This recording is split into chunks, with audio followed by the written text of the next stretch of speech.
Ada satu film Hollywood yang saya ingin rekomendasikan untuk ditonton bagi para mahasiswa, terutama para mahasiswa yang sudah di semester akhir atau bahkan untuk para fresh graduate atau mahasiswa yang baru lulus dan baru mau memulai jenjang karirnya.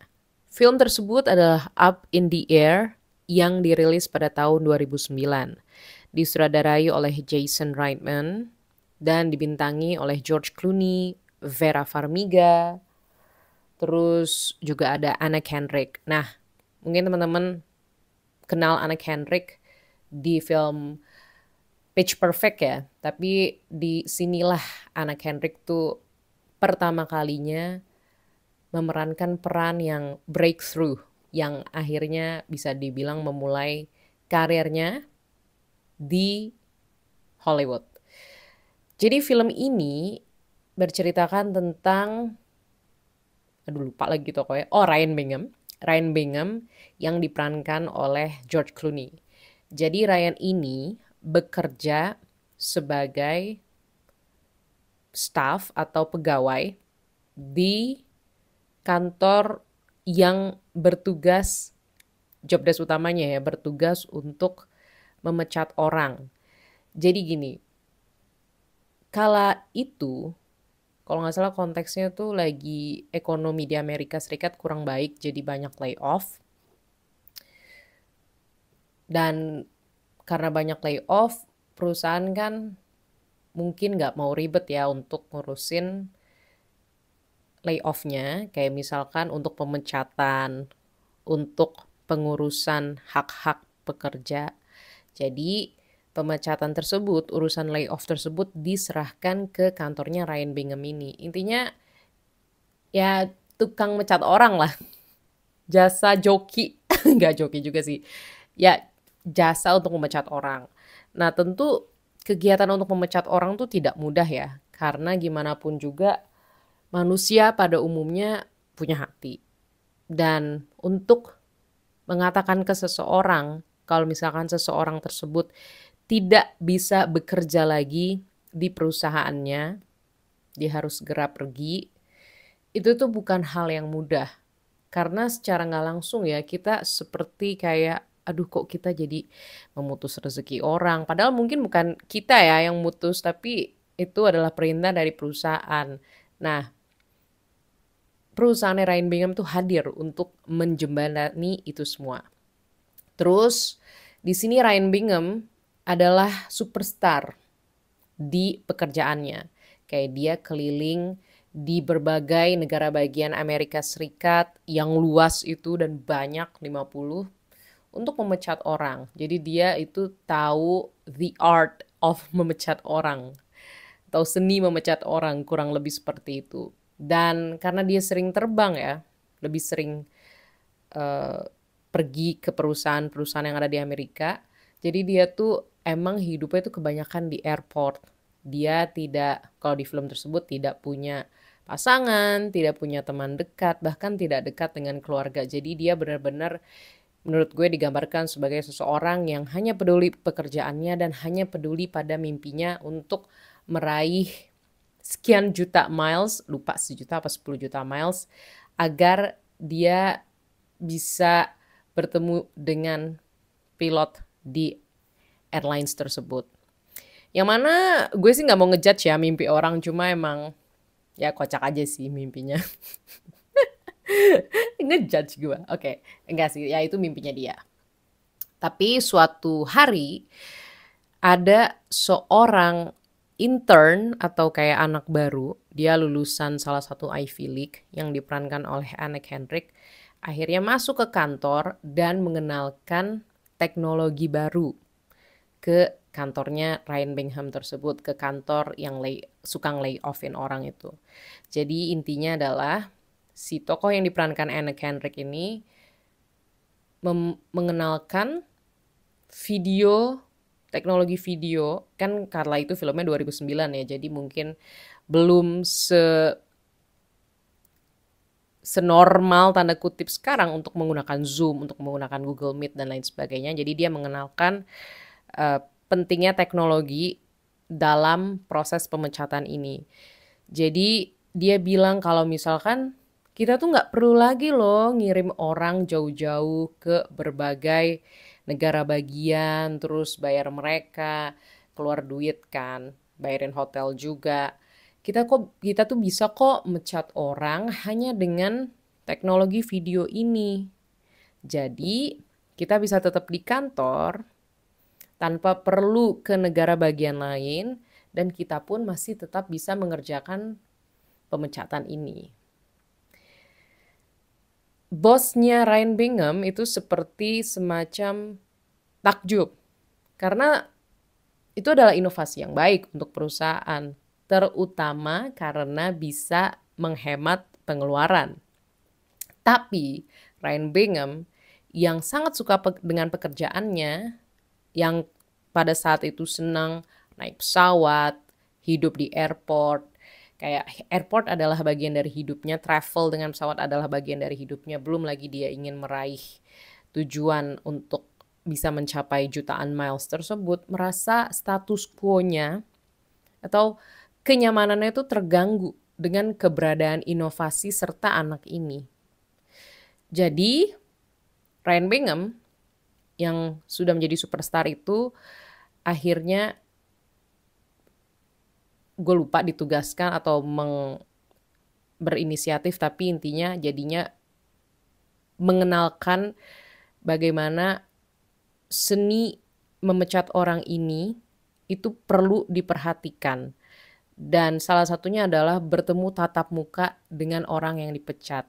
Karena mungkin emang walaupun Ryan Bingham ini kayak heartless gitu ya, kayak nggak punya hati, tapi dia sangat profesional. Jadi dia tuh sebenarnya kalau misalnya memecat orang ini tuh perlu empati yang baik. Jadi dia secara tidak langsung sambil mengajak tokoh yang diperankan Anna Kendrick ini jalan mengikuti dia, kayak jatuhnya on the job training ya.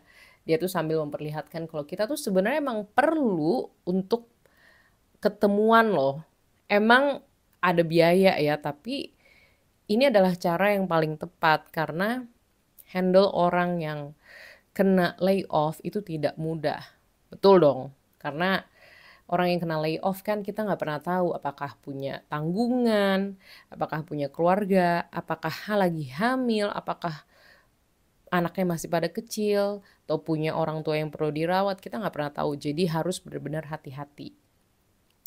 Terus dari situ aja gue udah melihat berbagai pelajaran jadi emang selain karena filmnya seru ya, gue udah mendapatkan beberapa pelajaran juga dari sinopsis simple 8 menit sinopsis yang udah gue berikan tadi. Jadi kita kan satu sudah melihat bagaimana generasi yang lebih tua itu tuh kadang tidak bisa menerima perubahan oleh generasi yang lebih muda. Meskipun kita bisa lihat yang ditawarkan oleh generasi muda tersebut itu sebenarnya sebuah ide yang bagus loh. Kayak gue pun kalau misalkan di posisi temennya Anna Kendrick, terus gue denger inovasi itu, gue akan kayak wow, ini ide yang bagus loh, karena kita bisa mengurangi biaya perusahaan dan kita tuh nggak perlu kayak harus meninggalkan keluarga di rumah misalkan untuk keliling negara bagian di Amerika Serikat. Jadi hemat waktu, hemat tenaga, dan hemat energi.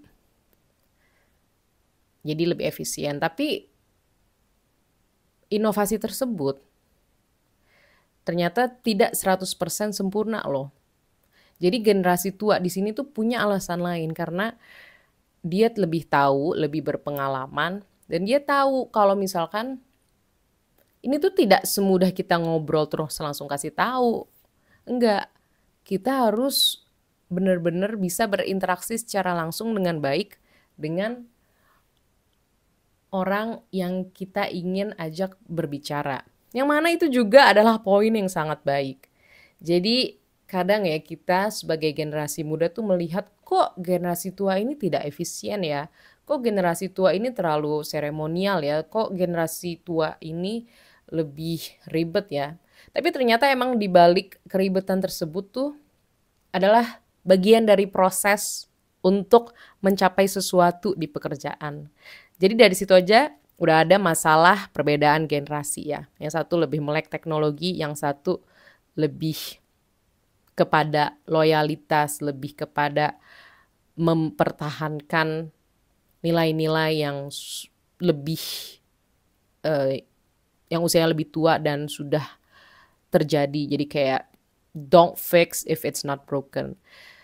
Jadi kita sudah melihat kan pros and cons-nya dan jadi tahu, oh emang kalau misalkan kita baru kerja, tadi kan gue udah bilang nih videonya untuk fresh grad ya. Kalau kita baru mulai kerja, kita tuh tidak bisa langsung terlalu idealis karena bisa jadi meskipun ide kita baik, senior kita itu mungkin lebih tahu ada beberapa hal yang mungkin inovasi kita tuh belum bisa diwujudkan. Tapi di sisi satu, kita tuh harus pede juga untuk memberikan ide baru. Dan sambil memberikan ide baru, kalau misalkan kita yakin ide tersebut udah benar sekali ya, udah tepat banget, kita harus terima berbagai penolakan, berbagai ketidaksetujuan, terutama dari para pegawai lama. Karena gimana pun juga pegawai lama itu yang udah berpengalaman di perusahaan tersebut, yang udah tahu ritme kerja, ritme kantornya.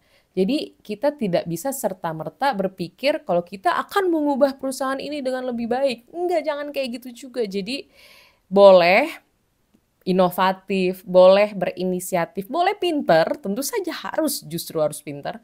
Tapi kita harus selalu tahu tempat, harus tahu kondisi, harus tahu kalau misalkan hubungan antar manusia itu sangat kompleks. Jadi tidak sesimpel tanda kutip yang mungkin kita pelajari di beberapa case study yang mungkin diajarkan ya di beberapa jurusan terkait pekerjaan.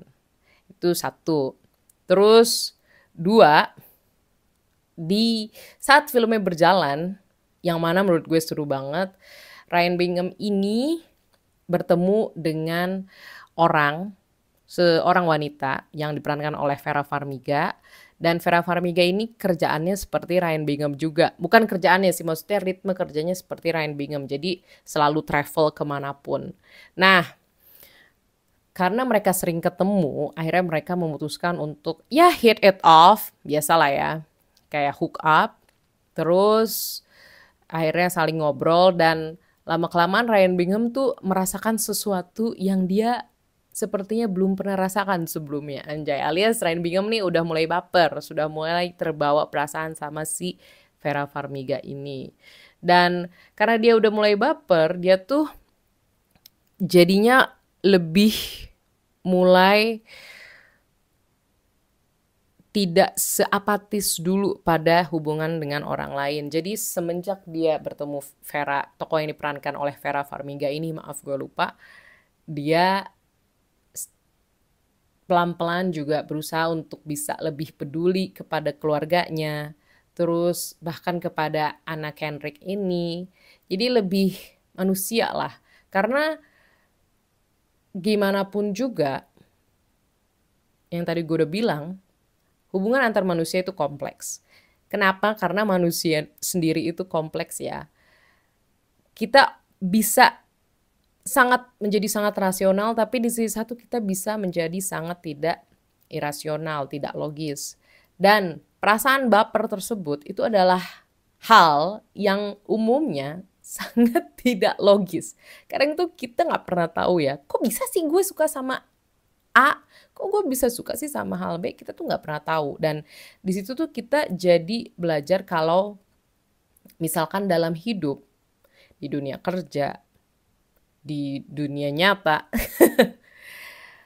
akan selalu ada kejutan-kejutan yang kita nggak pernah nyangka.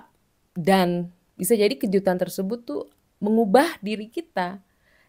Karena kayak Ryan Bingham tadi, meskipun dia jatuhnya udah generasi tua, kayaknya sekitar umur 40-an, tapi dia mindsetnya kayak hidupnya tuh langsung berubah hampir 180 derajat karena dia bertemu dengan Vera Farmiga, tokoh yang diperankan oleh Vera Farmiga tadi.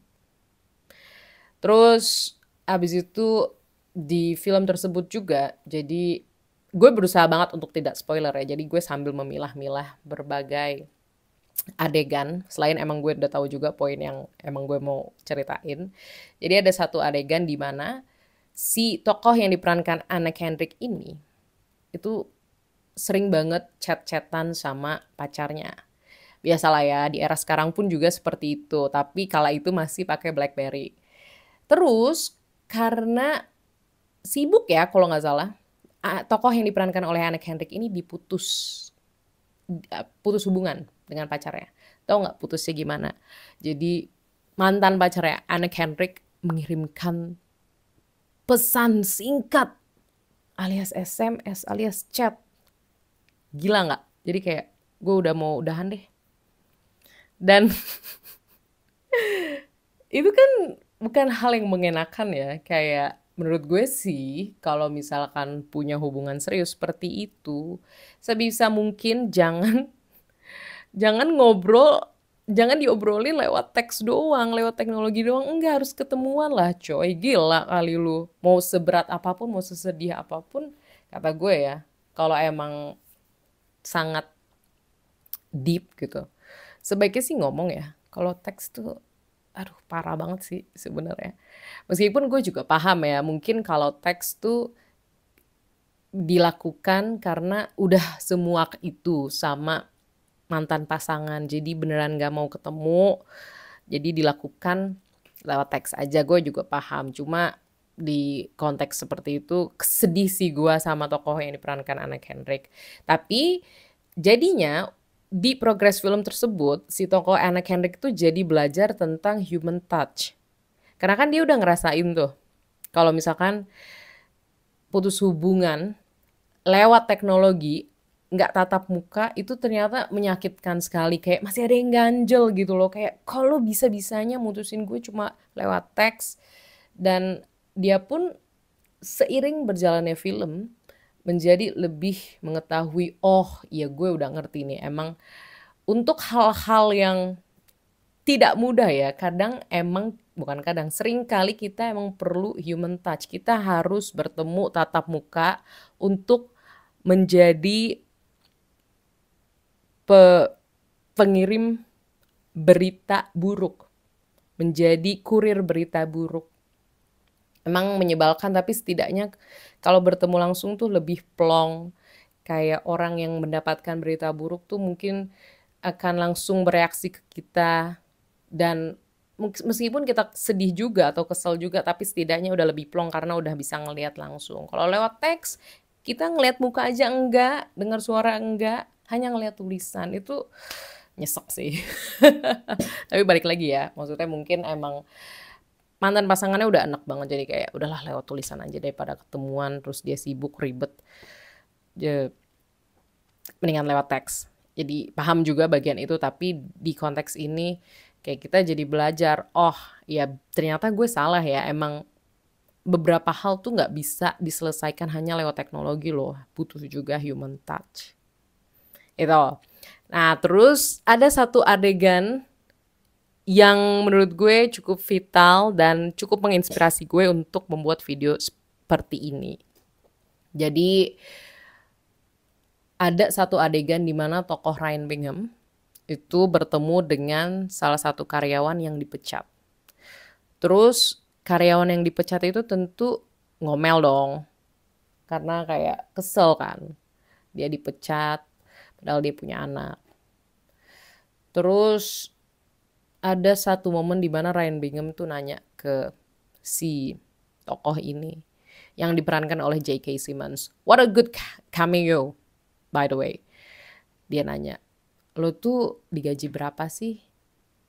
Berapa harga yang lo terima sampai lo harus melepas mimpi lo dan bekerja di dunia korporat gue langsung kayak anjir, itu gila sih. Simple, tapi gue yakin itu terjadi di banyak orang. Kayak nggak sedikit dari kita yang menguburkan mimpi-mimpi atau idealisme kita untuk bertemu dengan kenyataan atau realita yang kerap kali memberikan pil pahit, dan kita harus mengubur mimpi tersebut dan dibayar dalam bentuk gaji yang mungkin pas-pasan untuk mengabdi pada sesuatu yang mungkin kita tidak suka-suka banget. Ada aja yang kayak gitu. Terus tokoh JK yang diperankan oleh J.K. Simmons tuh menjawab nominal yang kalau di Amerika Serikat jatuhnya kayak UMR. Terus habis itu si Ryan Bingham tuh kan udah ngeliat ya data-data si tokoh yang diperankan oleh J.K. Simmons ini. Dia tuh bilang, gue lihat minor in French cooking deh. Itu setahu gue French cooking ya. Jadi kayak dia tuh kalau di Amerika Serikat kan jadi lu ada major, ada jurusan utama, tapi lo di sisi satu juga bisa ambil minor, semacam jurusan pilihan kedua saat kuliah. Jadi tokoh Ryan Bingham bilang kayak lo ada nih pengalaman minor in French cooking. Dan Ryan Bingham melihat itu langsung bilang, gue bisa lihat berarti lo ada semacam minat atau keinginan untuk menelusuri bidang French cooking. Apa lo mungkin gak mau coba aja dulu untuk mencoba kembali karir lo di bidang ini? Ya mungkin lo dipecat, tapi dengan uang semacam pesangon yang lo dapatkan, mungkin lo coba juga hidup dengan pesangon lo dan kembali memulai karir di bidang ini. Tokoh yang diperankan oleh J.K. Simmons itu langsung terlihat sedikit tersentak, kayak dia teringat, oh ya, gue punya minat di sini loh. Gue kayaknya bisa sih mulai lagi. Dan dia tuh seperti menerima omongan tokoh Ryan Bingham. Dan akhirnya sepertinya memutuskan untuk ya nggak ada salahnya sih untuk mencoba kembali dan melihat mimpi yang telah dikubur sebelumnya setelah bertahun-tahun. Kayak sampai berpuluh-puluhan tahun deh, karena tokoh J.K. Simmons di situ terlihat seperti berusia 50-an ya. 40-an sampai 50-an alias udah cukup senior lah kalau di jenjang kerja, dan tentu sudah cukup lama setelah dia lulus kuliah strata 1 atau S1, sarjana S1.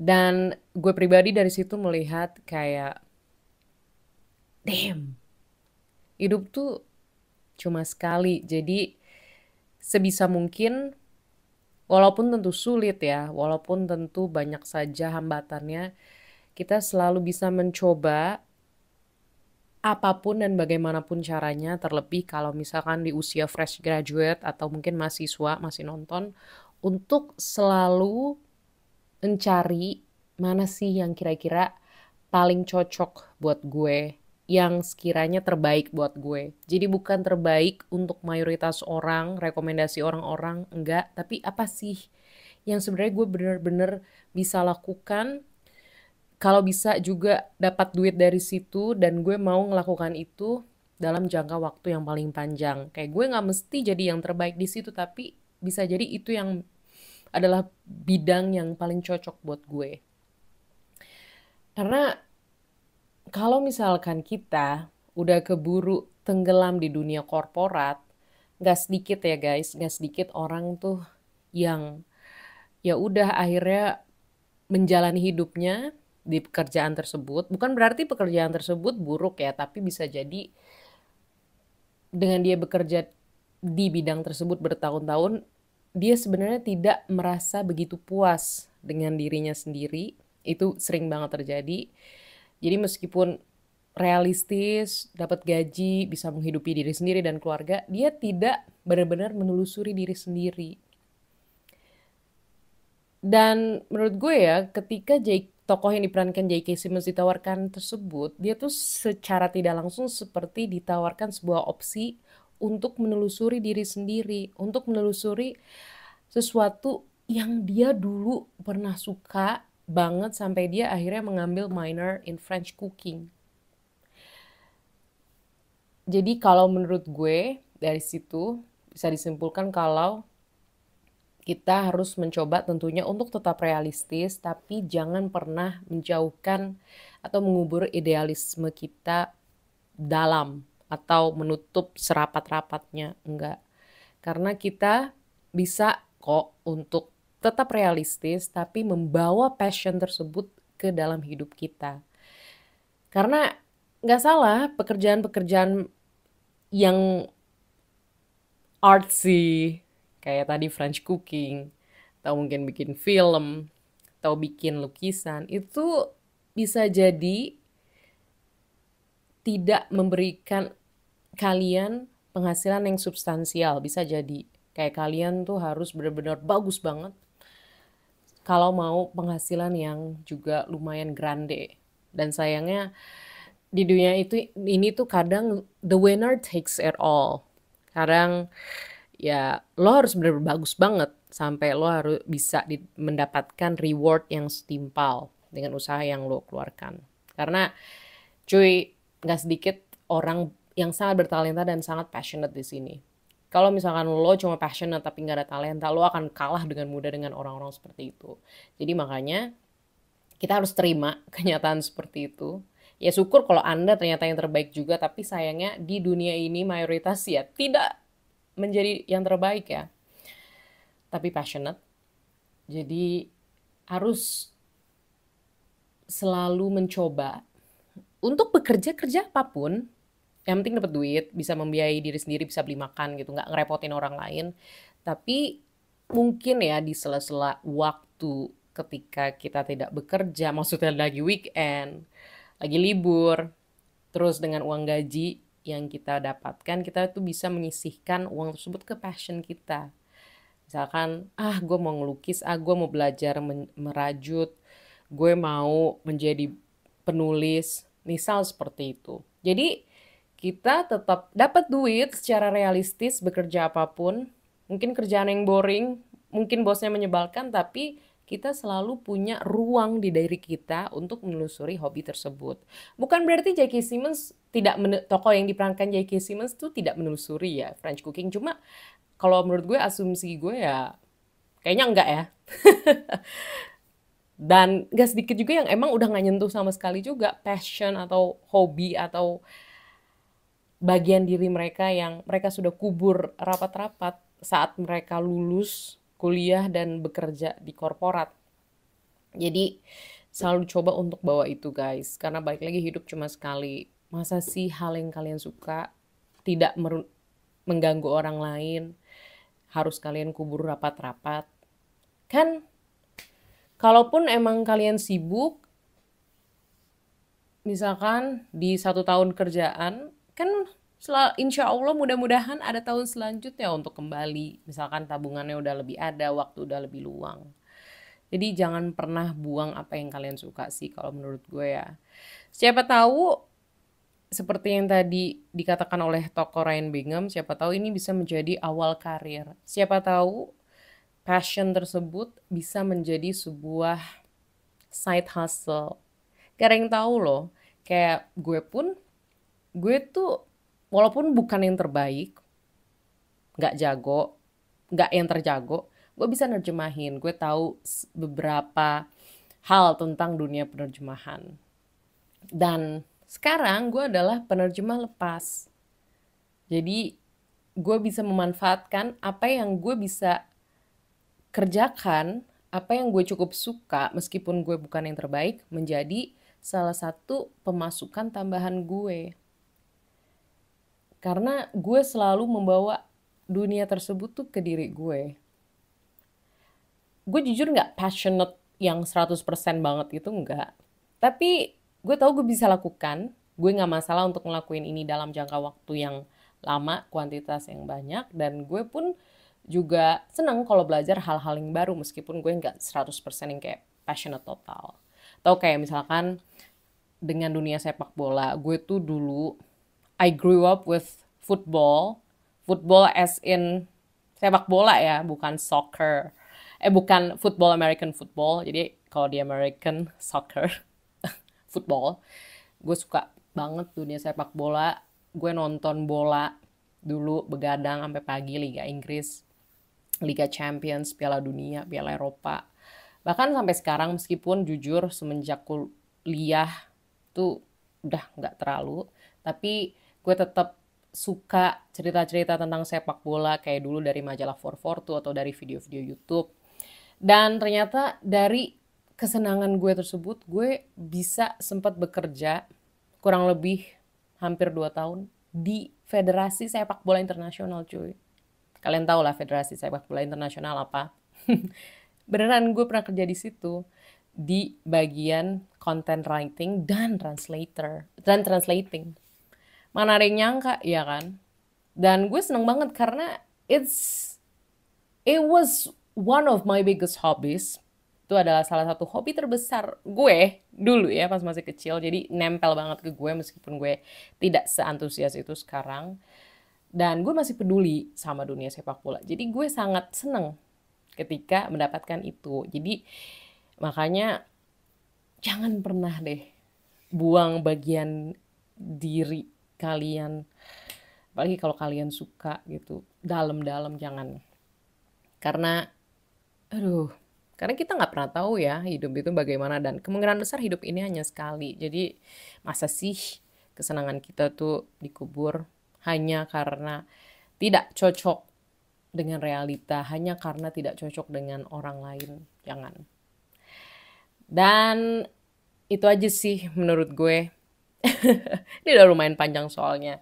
Kenapa film Up in the Air itu cocok untuk ditonton teman-teman mahasiswa dan terutama fresh graduate, karena film tersebut selain dari beberapa poin yang gue berikan, ya itu memberikan berbagai insights atau informasi terkait dunia kerja, perbedaan generasi, tentang teknologi, tentang human touch, tentang bagaimana kita menyeimbangkan antara diri kita yang profesional dan diri kita yang personal.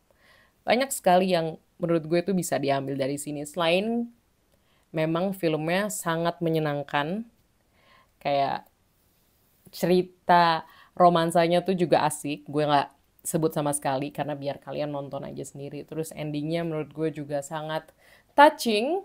Jatuhnya kayak happy ending, tapi happy ending karena ya tokoh cowoknya si Ryan Bingham yang diperankan oleh George Clooney itu mengalami sebuah pengembangan karakter yang menurut gue sangat oke, yang bisa dirangkum di durasi film panjang yang cukup singkat ya, kayak hampir 2 jam. Itu menurut gue oke banget sih. Terus gue juga mau ngasih tahu kalau ini sebenarnya adalah adaptasi dari novel dengan judul yang sama. Gue pribadi belum baca novelnya. Mungkin bisa jadi novelnya bisa lebih insightful daripada filmnya, siapa tahu. Tapi gue jujur belum baca bukunya, jadi gue belum bisa berkata banyak terkait bukunya. Dan that's it. Ini aja video kali ini. Semoga bermanfaat. Sekali lagi kalau misalkan tidak bermanfaat pun tidak masalah. Yang penting kalian sudah menonton, dan kalaupun sudah menonton semoga terhibur dan semoga mendapatkan sesuatu dari video ini. Itu aja.